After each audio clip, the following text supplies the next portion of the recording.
म्हणजे मला मजा वाटते आता हे. आणि कोणीतरी खूप छान आहे, सगळेजण कौतुक करतात एकत्र राहण्याचं, पण एकत्र राहण्याची टाळी एका हाताने नाही वाजत.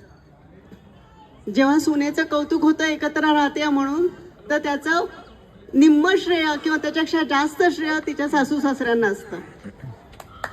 कारण बऱ्याच ठिकाणी मी लग्न झाल्यानंतर मी एका वेगळ्या संस्कारात वाढले होते, निरंकारी मंडळात, जिथे मूर्ती पूजा करत नाही, उपवास तपास करत नाही.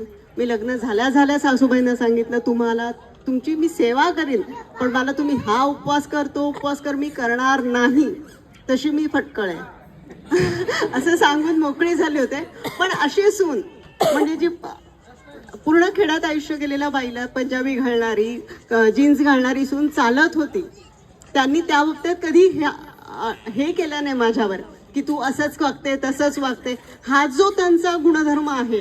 आणि थोड्या वेळापूर्वी ज्या प्रवीणा मोदलेंचं पत्र वाचलं, त्यांनी आणखीन एक गुण सांगितला होता की सोसायटीत सगळे खाली उतरतात, गप्पा मारतात मोठ्या बायका, तर जवळजवळ बऱ्याच जण घरातल्या कुरबुरी सांगत असतात, पण माझ्या सासूबाईंनी कधीही केव्हाही कोणालाही घरातली कुठलंच म्हणजे असं होणं शक्यच नाही की तुम्ही एकत्र राहता आणि भांडण होणार नाही, असं कोणाचंच होत नाही. आईशी सुद्धा आपलं होतं तर सासूचं तर होणारच, पण तरी सुद्धा आई कधीही कोणालाही काही सांगायच्या नाही.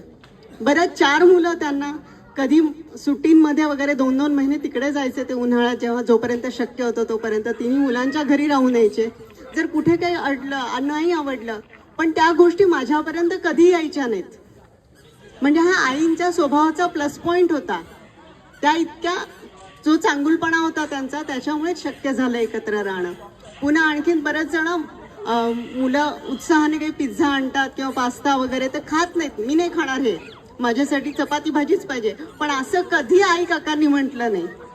ते त्यांच्या नातीबरोबर तिच्या उत्साहाने तिचा चांगला झालेला पदार्थ, बिघडलेला पदार्थ अगदी आनंदाने खायचे. म्हणजे मला फक्त इतकंच म्हणायचं, आता बरेच जण अशा टप्प्यावर आहे की त्यांच्या घरी सुना असतील किंवा जावई येणार असतील, पण तुम्ही जर पॉझिटिव्ह कडे बघितलं तर तुम्ही राहू शकता एकत्र, एकमेकांना त्रास न देता. नाहीतर मग कठीण आहे. थँक्यू.